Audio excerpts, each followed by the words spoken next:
Guys, thank you for having me today, Lifestyle. I'm gonna go over a few things. I wanted to do a frequently asked questions because we get a lot of the same, of repetitive questions, a lot of similar questions over and over. So I actually asked a few people. I gotta thank Tati actually because she probably has like 90% of the questions are hers. She asked me, she helped me do this. Not that she didn't know, the answers, but she knows a lot of the questions because she gets them herself as well in the office. And I wanted to clear that up for everyone, okay? First of all, can anybody, I mean, I have it here, but I want to start off by saying what is an appraisal, right? And an appraisal is what I wrote right here, is an unbiased professional opinion of home value. And why is this important? Because a lot of times we have an offer and they just look for the highest sales, right? Because you assume if somebody's offering a certain amount that that's the value of the house. But we do need an appraisal to go out there unless it's a cash transaction. And we need someone that's unbiased to go out and give their opinion of value. And that's another important factor. It's an opinion of value. So you can get 3 appraisals and all 3 are going to come up with a different value on the house. And all of them could be correct. And I know that's a little bit hard to understand, but just so you do feel better about it, it should be within a certain range. Okay, so meaning if somebody comes in at $1 million, another one could come in around 970, another one could come in at 1,020,000, and they all could be done properly. However, if you have $1 million appraisal and then you have another one at 500, one of them has to be wrong. I doubt that it would be off by that much. So that's where you can take certain steps to see if somebody dropped the ball or if dig in a little further. Another thing I want to mention with the whole compensation and the new legislations and stuff like that, it's going to be more and more important for you to really know the value of a property and to really kind of like pinpoint and be within that correct range of value. Okay. So let's begin. A lot of times with the appraisal as well, the reason I want to say an appraisal goes to a property and they're going to look at the overall of the property. They're not going to be going into the attic unless it's FHA. They do like a little head and shoulders. They take a little picture of the attic, but they don't like get on the roof. They don't, inspect certain things that a home inspection does. A home inspection is more thorough. That's where they check the plumbing, the piping. They go a lot deeper. They check the appliances. The appraiser is going to go and they're going to look at the overall condition. They're going to, take dates of, updates, things like that. And they're going to come up with the value of the house. Okay. But if they see mold or if they see a water leak or something like that, they're not qualified to say the cause or the extent of the damage. So that's why you have an inspector. An inspector is the one that does that and will help negotiate in that sense. Okay. Now sales. Does anybody know how many sales you need for an appraisal? Anybody? Goose, you want to take a stab or what? I'm gonna shoot 3. Correct. You need a minimum of 3. They can use more than 3, but 3 is the minimum that an appraiser needs. Now, all 3 don't have to be at the value or above, but they should be within the range. And typically you want 2 of the 3 to support value. Okay. And then how far back, because there's another question, how far back can I go for comps? Okay. A lot of times people ask if I can go further than 3 months. Let's see who's on here. Let me pick on someone. Let me see who is on here. Julio Estrada, can you tell me how far back, how old of a sale can you use? How far back you can go? What's up, Dennis? I want to say What's up, 6 man? months. 6 months. So incorrect. So the correct answer is actually you can go back up to a year. Okay. We can use a sale that is closed within a year back. Now, the important factor to understand is that just because we can go back a year, it doesn't mean that that's necessarily the best comp. If you have a more recent comp that closed and is, let's say, like you're in a townhouse and they're all the same model, right? And you have one that closed 2 months ago and you have one that closed a year, you know, assuming they're in the same condition, they weren't motivated, they're just two exact comps. The more recent one is better because you are doing a value on the appraisal as of the effective date, which is the day the appraiser went out there. So if you want a current market value, then you should use a sale that's more recent, because that would be, we're always behind a little bit. You know, property goes under contract today, closes 45 days from now.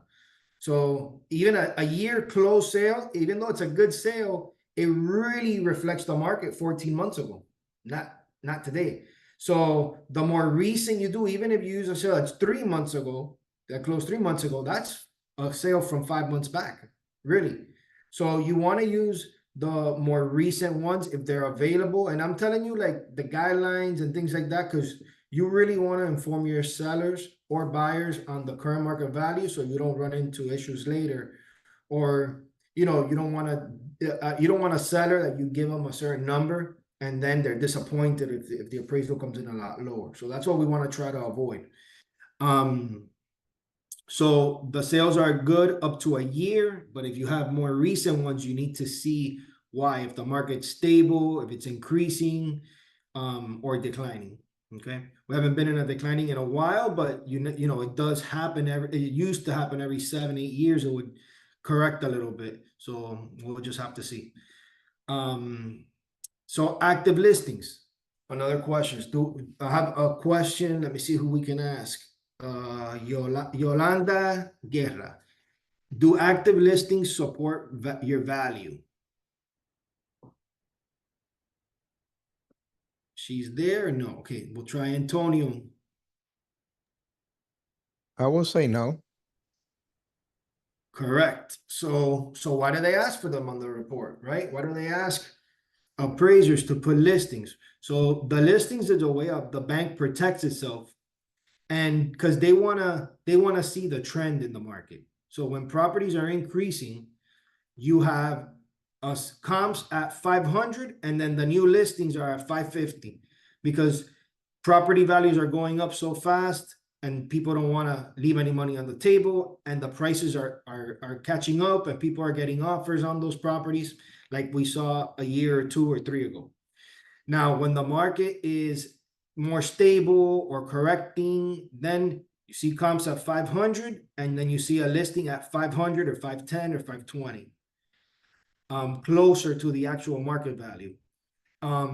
Now, when I went through when I was doing appraising in the declining market, you'd actually see, and that's one thing that I saw, they were asking for 4 closed sales actually. They wanted them all within 90 days because of the market conditions, and they asked for 3 listings. Okay, and what we were seeing was, for example, I used 500 again, sales at 500, and you had active listings in the same model, same, let's say, new construction, or newer construction homestead, comps at 500, listings at 480. So what does that tell you? If you have closed sales at a certain number and the listings, and let's say they're apples for apples, lower than the price, so that shows you that the market could be on the way down. Okay, like I said, we're always a few months behind, so that's a way you can actually look into the future of what's coming. So that's very important to keep an eye on, because right now you're seeing people, by the most part, trying to price their properties competitively. So it shows that we're stabilizing a little bit in most areas. Okay, anybody have any questions about that so far? All right. So another common question is, what if there are no sales in my neighborhood? So let's say you have a condo, right? And you have no sales within that building, because ideally you want to use the sales within the project because they're the most similar. So whether you're in a PUD, in a planned unit development, or a condo, or something like that, or a townhouse, if you have no sales from within, you want to go outside. Okay, but the most important thing is to use sales that are similar, or projects that are similar. So one good way to do that. So Guzman is in the condo market over there. One way that you could tell, because it's impossible that you've been inside all the buildings, one trick that I would use as an appraiser is, I would compare the HOA fees. So if I had a building and I saw the sales, the HOA was $1,500 a month, and then you have another building and the HOA was $500, I guarantee you the $1,500 a month one had a lot more amenities, superior amenities, had it included more things. So that was one way. Now we have another factor that we got to look into, is the whole recertifications and 40-year certs and things like that. So that's a whole other factor, but we do got to pay attention to that. But let's say they're both, they've had their 40-year certs done or things like that. That's one good way to look at it. Okay, you can compare the HOA fees. And I'm gonna jump really quick to the townhouses, because this is another big one when we're listing properties. Homeowners, as they should, they want the most for their property, right? They don't want to sell themselves short.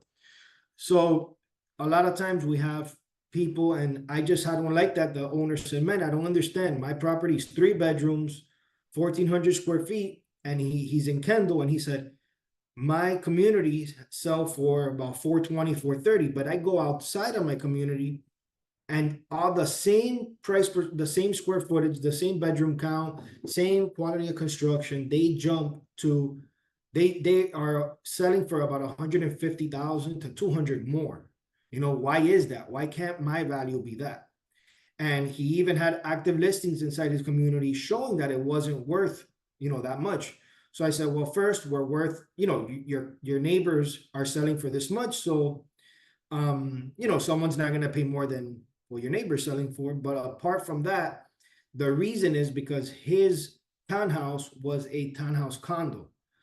And townhouse condos have another layer that you need to, it's harder to finance. And you typically need to go in with 20% down or 10%. So therefore you have a smaller pool of buyers. Okay, and it's mostly driven by investors.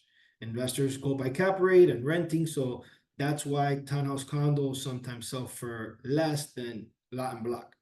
So when you're comparing the two, you want to go to miami-dade.gov and look at you want to pull up the property and see if there's a lot size, see if the legal description says condo. If the lot size says 0, if the legal says condo, then even though the design by the outside, you would never know the difference. The ownership type is very different, and it affects financing. So that's another good important factor to look at. Okay. So now I'm gonna ask you guys another question. The distance. Okay. Well, how far can you go when searching for comps? Okay. Now I need participation. So somebody take a wild guess. If you don't know, take a guess. 2 miles. 2 miles, one guess. 3, I would say 3. 3, okay. So Don't say 5. 5, A quarter of a mile. a quarter, okay. So Depending. 7 miles, okay. So in a sense, you're all right, because there's Fannie Mae guidelines, which is for lending, and there's USPAP, which is appraisal law. So for lending, they typically say stay within a mile for the common household and stuff like that. Okay. But you really it's really driven by the neighborhood. And some neighborhoods are smaller than others. Some are a mile. So really you gotta go and learn the neighborhood. Okay. Like if you're doing a condo, let's say in Aventura, right? Then you're gonna look in your building, but you can actually search, within the entire city of Aventura, and that's a smaller city. So you could run comps like that. So it's really searching by neighborhood. All right. Now, you guys are doing typically finance deals and you wanna start your search by the mile, okay? But it's very important to not cross over different neighborhoods, okay? So I'll show you, you could do Coconut Grove for an example down here.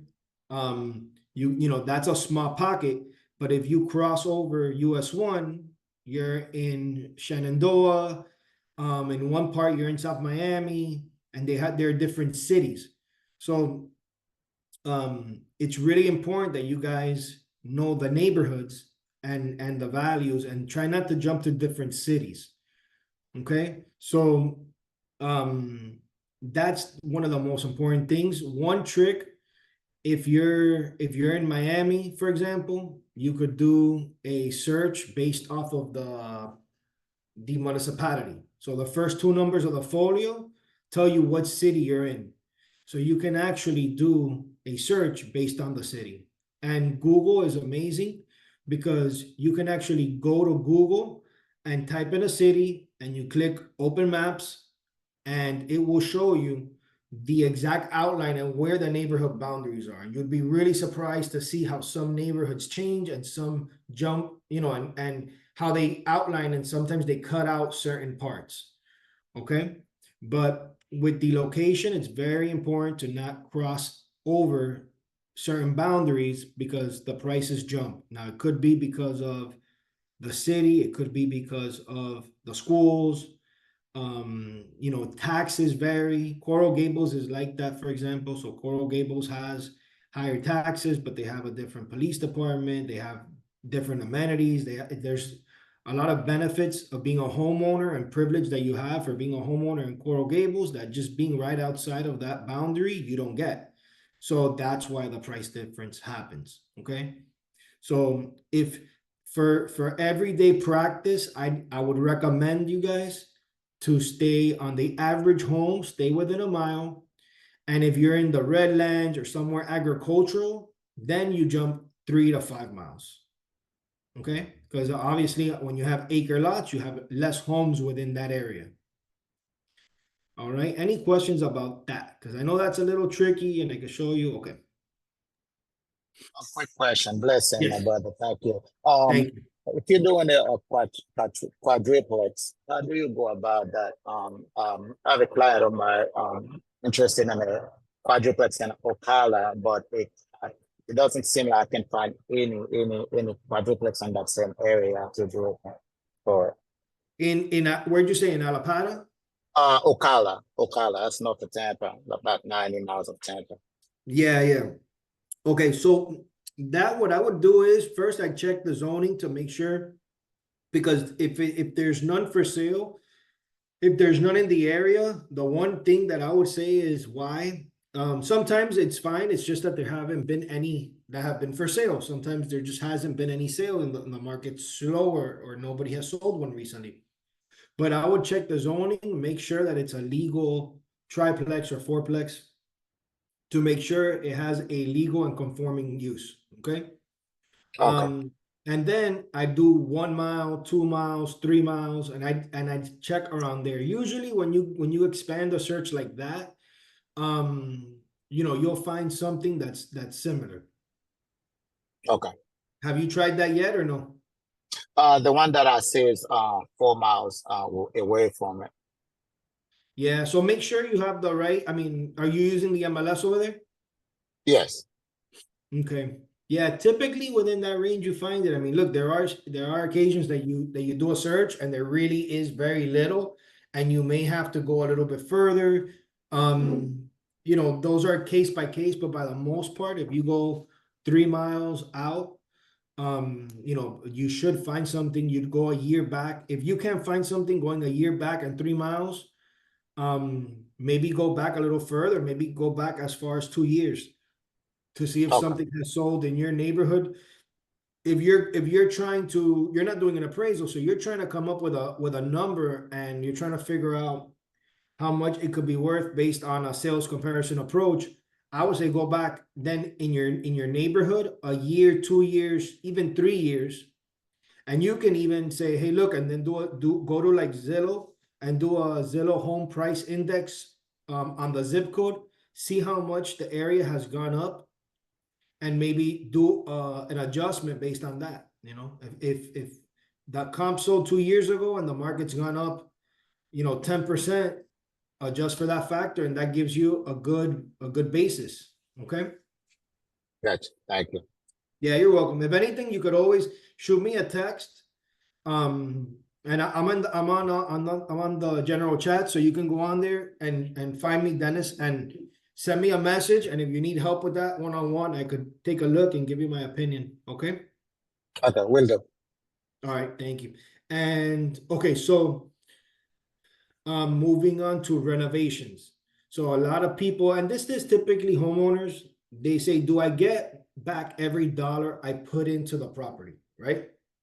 So I always tell people when they tell me, hey man, like my neighbor told me the other day, hey, I want to do a pool with a bar with an outdoor pergola. And I say, he goes, is it worth? And I told him, look, man, are you gonna be here for a while? If you do it to enjoy it. Okay, don't think about it for that price. Now, if you're planning on flipping the house, if you're a flipper and you're doing this, then what I say is look at comparable sales. Okay, go look at sales in the neighborhood, see what they're selling for with those type of upgrades, with those type of amenities, with the pool, and that's what it's worth. Sometimes you get your money back, sometimes you don't.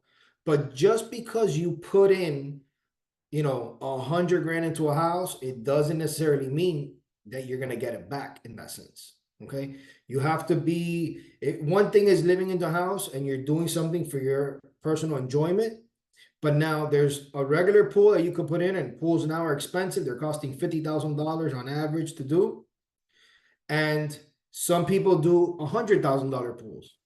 If you do the $100,000 pool, maybe someone is not willing to pay you $100,000 more for that house because of those upgrades. It's more personalized. So when it comes to those little upgrades and things like that, I would say if you're gonna enjoy it, do it for your pleasure, but not with the investor hat on. Okay. So any questions about the renovation side? I could elaborate a little bit more if you guys need to.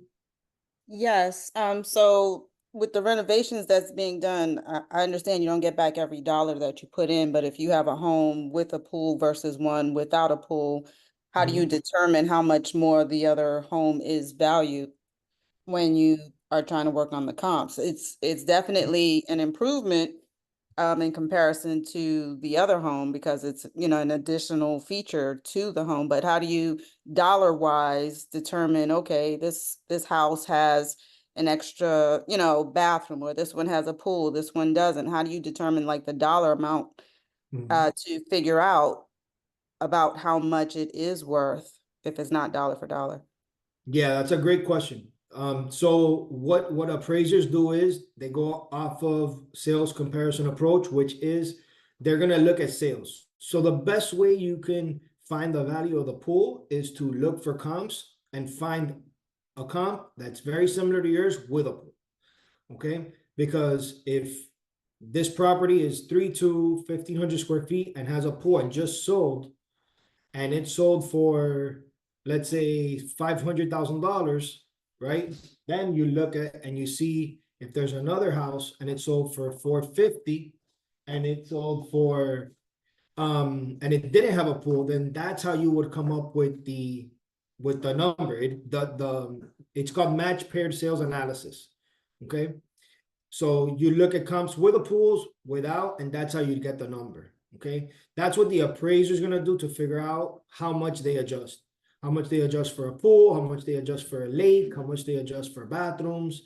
That's how they do it. They look at sales and they say, okay, this house in the neighborhood sold with a lake or a townhouse. I use those references because they're very similar. Homes can be very different and have specific things that are difficult to match. But let's say a townhouse on a lake, 4-bedroom, and a townhouse without a lake, 4 bedrooms. I look at the sales price recently sold, and I'd say, okay, this one with a lake sold for 450. This one without a lake sold for 430. The premium that the open market showed for the lake was $20,000. Okay, So we really got to go in there and kind of do a search. And if you and what I've done is, if there hasn't been anything in that neighborhood this year, we got to go back. We got to really dig in there. We got to do some analyzing, and look at the sales maybe from 2 years ago. And I do a reference like 2023. Let me see all the sales in that neighborhood. And I'd go back and I'd compare and I'd say, okay, these are with a lake, these are without a lake, these are with a pool, this is without a pool, and I'd kind of see how much more the buyers in the area are paying for that. Okay, so that's hard, and that's really digging in there and analyzing, but that's how you stay out of trouble of just saying, hey, look, the last house sold for 400, didn't have a pool. My client went in there, did $100,000 pool, his house is worth 500. That's not the way to do it. Because now you're not doing it based off market, you're just doing it based off what they put into the house. So you want to look in the neighborhood. If your house is completely remodeled, you want to find comps that are completely remodeled. You know, a lot of people ask, do I get my money back if I go in there and do a complete renovation and I redo everything? The best thing I could tell you to do, if you have an investor client, go on the MLS, find sales in the neighborhood, find the ones that are similar square footage to him that are completely remodeled, and give them to him and tell him, look, you want to get this number, they say the sales sold for 700, pull up the MLS, show them on Zillow and go, hey, look, here are the property, here are the upgrades. If you do this, this is the number you get. You want it to be data driven. You want to show them proof, not just come up with a number off the top of your head. Okay? Yes, thank you. No, you're very welcome. And you can always message me. Like I said, talk to your partners, the owners, branch managers in the office. Find out when I'm doing the training, and I'm gonna dig in and I'm gonna do some of those searches with you in the office. They're a little difficult to do here online with everybody, but I'm gonna go into the office and help you guys one-on-one and do that for you, okay? Now, renovations. Okay, so I'm gonna skip this one for a second. May I and ask go- a quick question? Yeah, before please. we move on from Go this? ahead. So I'm currently getting ready to list my house on the market, and I've been trying to look at comps within the same neighborhood. And Okay, I've noticed that the most recent ones are on the smaller end. Literally within this last month and within the nearest proximity, they are all within like 1,200 square feet, and they all have a pool. But if I want to find something closer to the house that I'm about getting ready to list, that's 1,777 square feet, Mhm. I would have to go like maybe 3-4 miles away from a radius of 3 or 4 miles out. So Mhm. how would I look at comparables in that sense? Would I have to add a pool, or do I just look at the properties that are 3-4 miles out? But I think that those properties are entering, like you said, into a different zone also. So Yeah. And let me ask you this, do you, so the square footage is the major issue? yeah, that's so the one that I have is 1,777 square feet. All the properties that are within a 1 mile radius of my neighborhood have sold, and they're like 1,200 square feet, between 900 and 1,200 square feet with a pool. So I don't know how to do comparables on And this. you don't have a pool, right? No, I don't have a pool. I'm thinking Okay. about putting one. Okay, so look, so what I would say is, how far back did you go? Did you go back a year? Not that much. I went back maybe about 6 to 8 months. Okay, so I would say first, go back up to a year, before you go too far and start finding substitute neighborhoods. I would say go back up to a year and see if you find something like that. If not, I guarantee you within if you expand it to 2 miles and a year back, you'd find something, but I would try to not go further than that. Typically you will find something, because the square footage shouldn't be, it's not too far off. If you told me 3,000 square feet, then that'd be a lot, the common house there is about 1,200, that'd be difficult. But I think if you went back a year in your neighborhood, I think you'd find something. And if So not, the go- thing with that is that like, okay, last year the prices were because of the lower interest rates, I think it was like 6.2 back then. Mhm. There was, there was a hike in prices. Now there's like the prices have gone up exponentially this year. So my thing is like the ones that I've been looking at, they've sold literally within the last 30 days. Yeah, The, but they've sold at a premium, so Right. I'm thinking like, would that affect the appraisal of my house or no, not really? I would still have to look for something that's very similar. no, we do the best we can. So what I would think off the top of my head, I haven't done the search or anything, but I would say me as an appraiser, my instinct would say use, they're not too far off in square footage. It's right around the 25% mark. Mhm. Excuse me. So what I would do is I'd probably use two in that neighborhood, right? Make adjustments for square footage, make adjustments for pool, for differences, for any other differences. And then I'd go either dated back over, up to a year or a little bit further for that third comparable, which brackets, meaning that, you don't want to have everything that's smaller than yours. You want to find something that's either the equal square footage as yours or a little bit bigger. So you're kind of in the middle. Give me 1 second. Let me close it.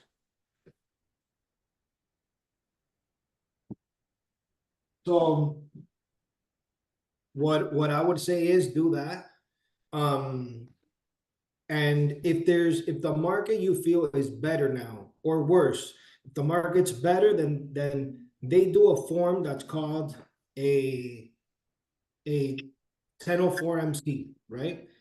And the 1004 MC tells them how much the market has increased or decreased.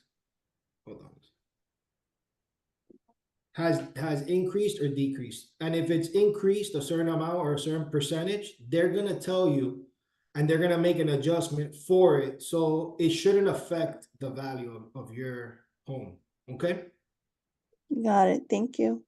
Yeah, because if the market's gone up, the comps will show it, and then they're gonna have to they're gonna do an adjustment for the difference in time, so that way everything makes sense on the report, okay? Even when the market's declining, they'll do an adjustment, on the negative side if the market has gone down, okay? In this case, would it be beneficial if I just add a pool to my home in order for it to be able to fit into that list? Because I've kind of done my math.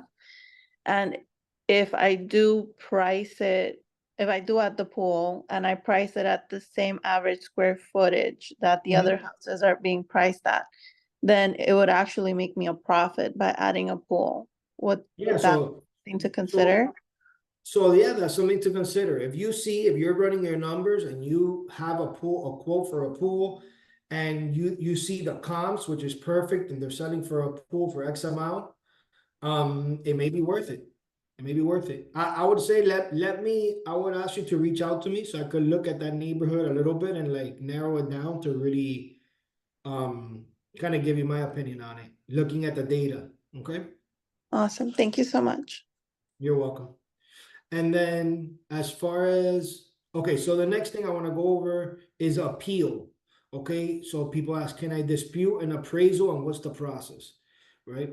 So if you have an appraisal done and you disagree with the value, okay, you need to have a reason for that. You can't just disagree with it because the number didn't make sense for you.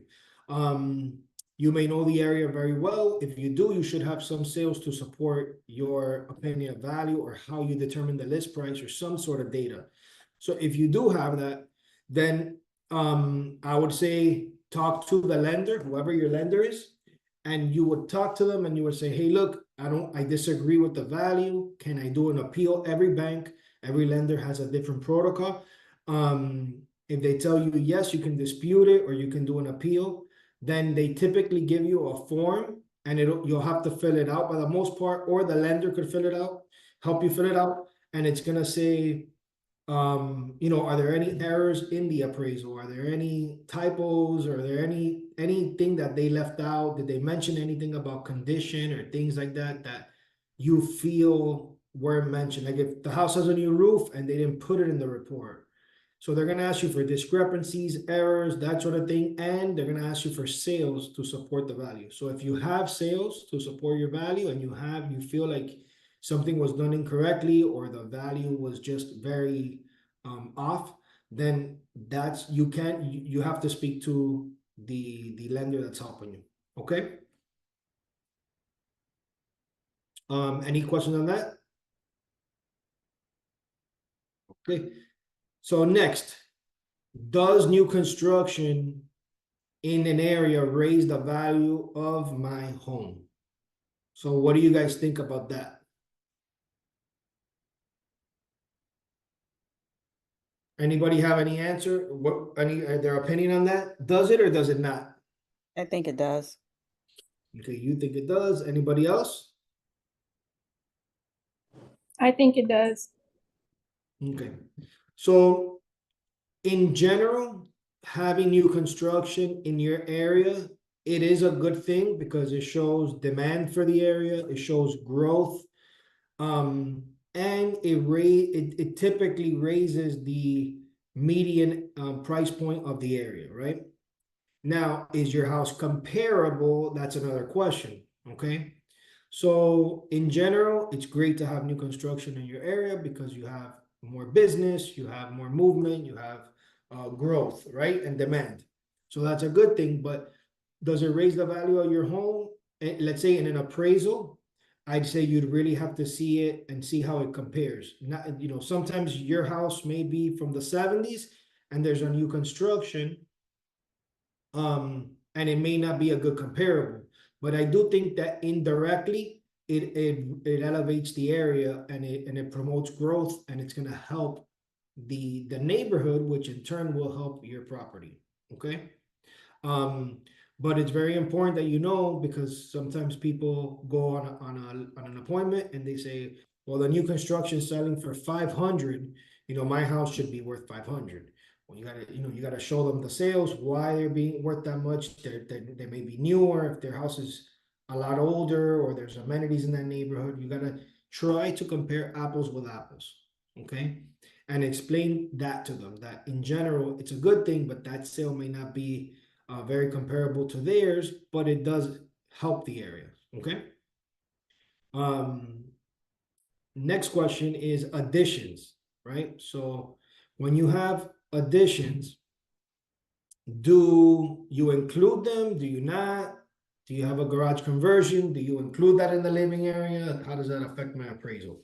Has anybody had any situations like that?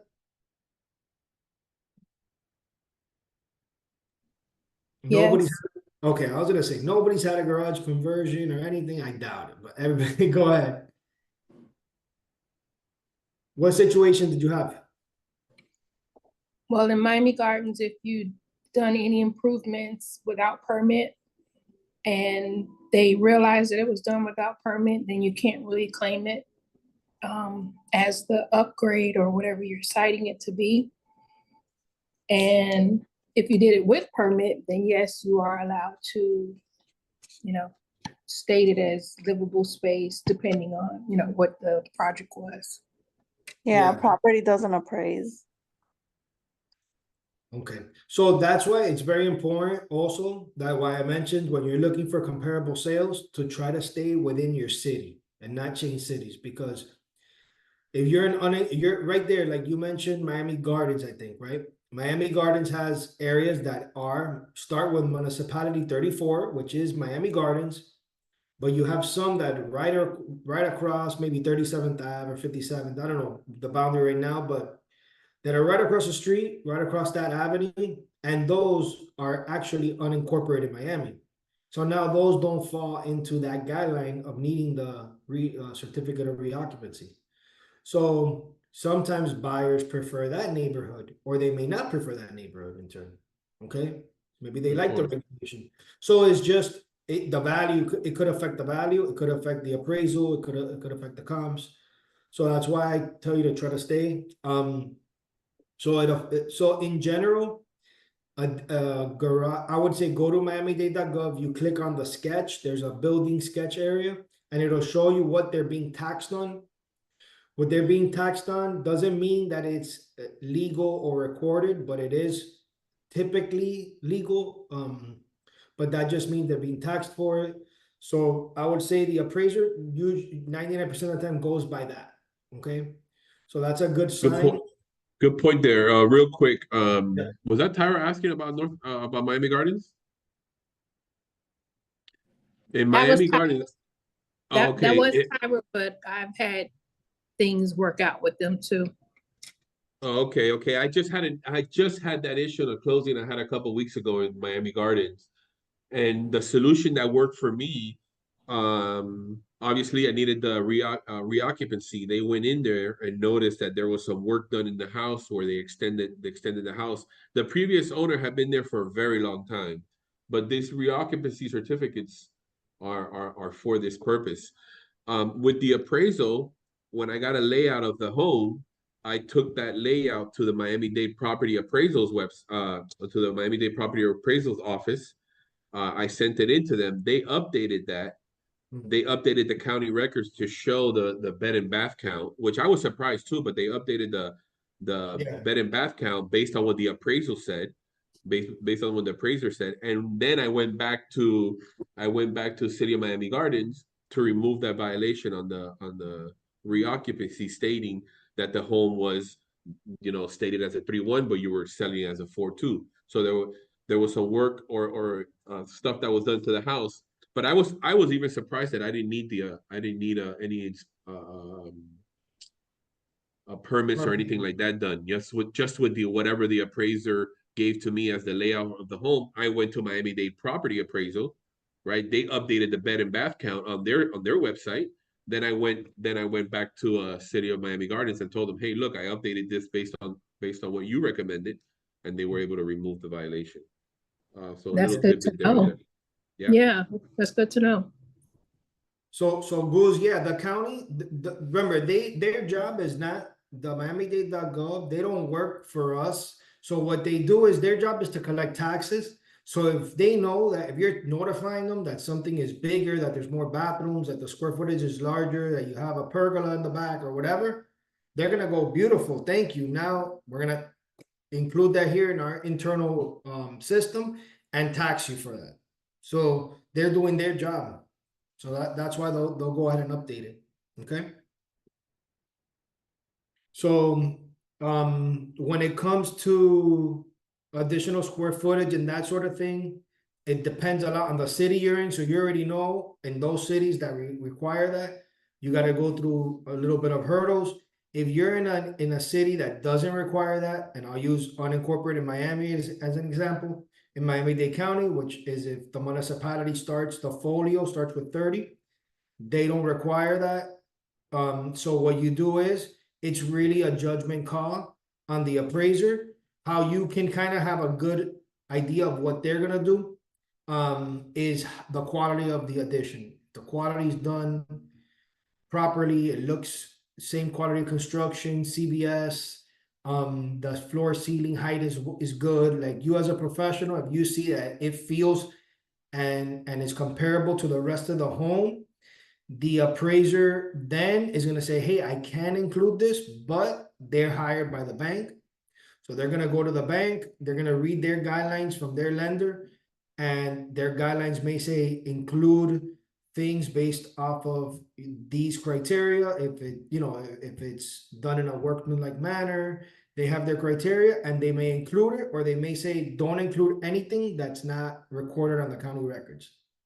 So depending who you work with, again, as a lender, you'll be able to, or if you're on the listing side, depending who they used as a lender, it's gonna depend a lot on that. Okay, so it's some of these are very case by case and specific to how a lender and their guidelines are, because they're lending the money on it. Okay.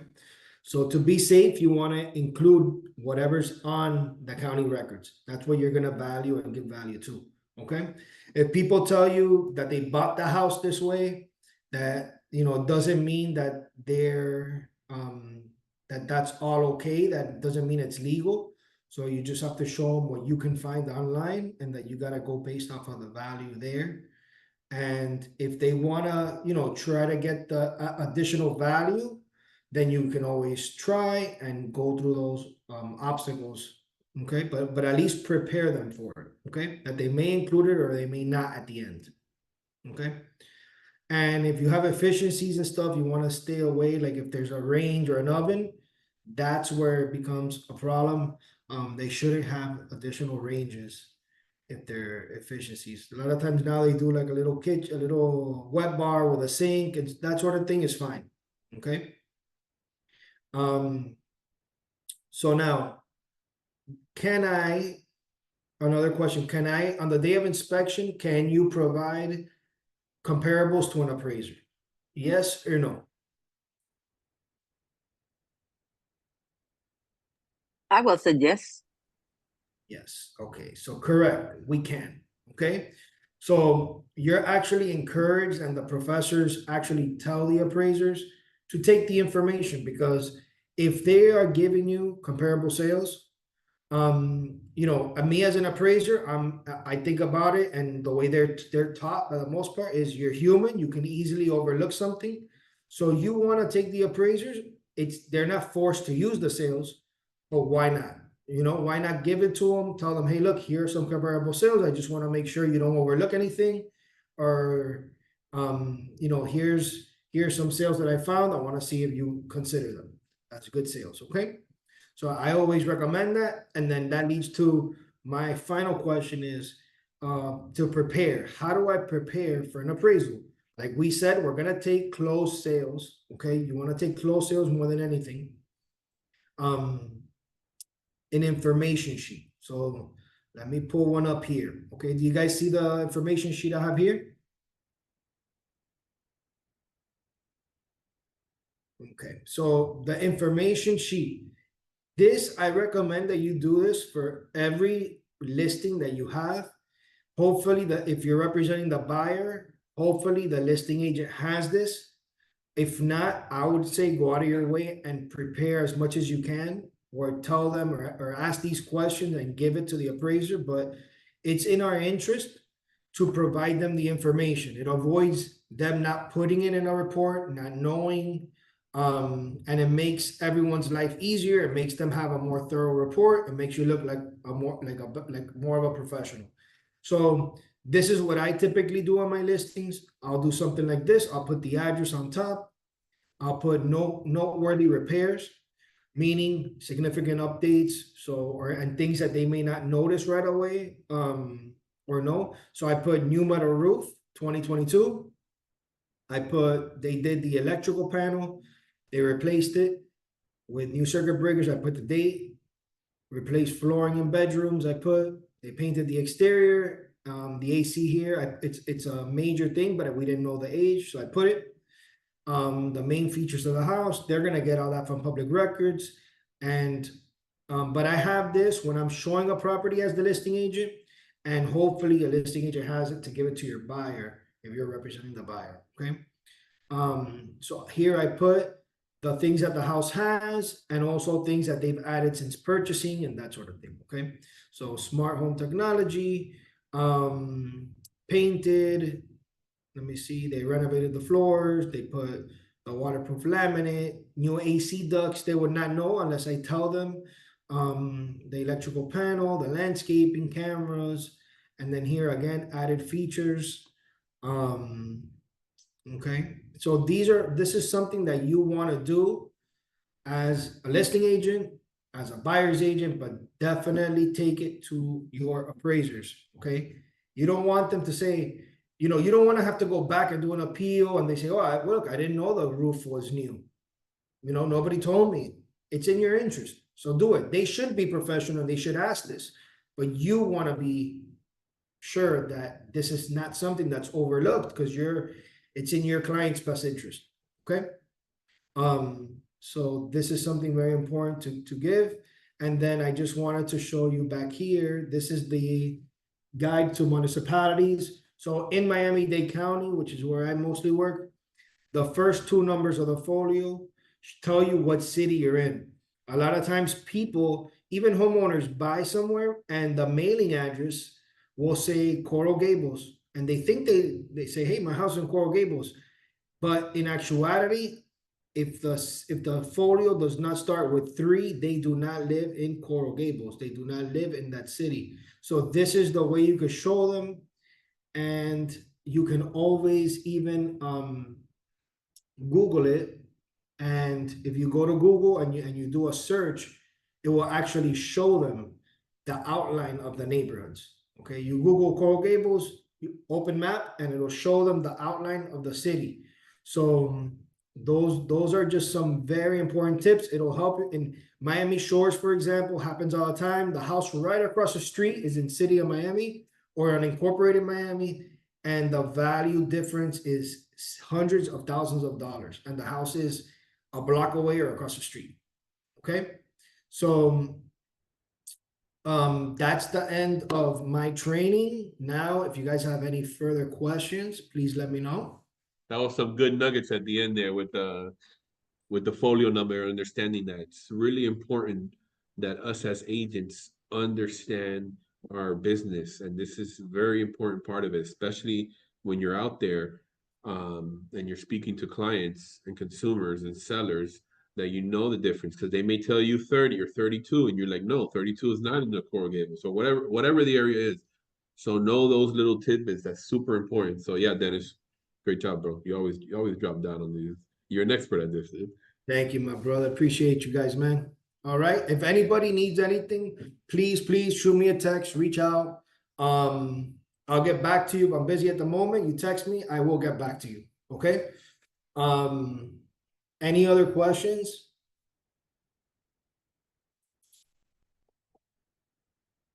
All right. I think that's a wrap, Goose. Yeah, man. I appreciate you, bro. Thanks for taking the time out to doing this. And Appreciate you guys. we're gonna be putting this up on the YouTube channel soon so that we can share with all the agents. And Awesome.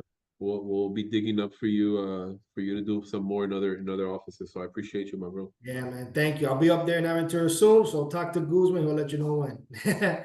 Later, guys. Have a good one. Stay blessed. Love it, bro. Thanks.